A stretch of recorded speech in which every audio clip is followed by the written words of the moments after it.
அசைந்தாட நான் கண்ட பொருள் கூறவா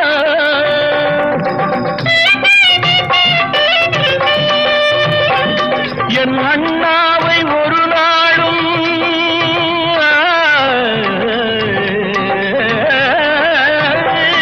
என் அண்ணாவை ஒரு நாளும் என் உள்ளம் மறவாது என்றாடும் விதம் அல்லவா நீ வாழ்கின்ற நாடெல்லாம் திருநாளே என உனை கொண்ட மணவாளன் தினம் பாட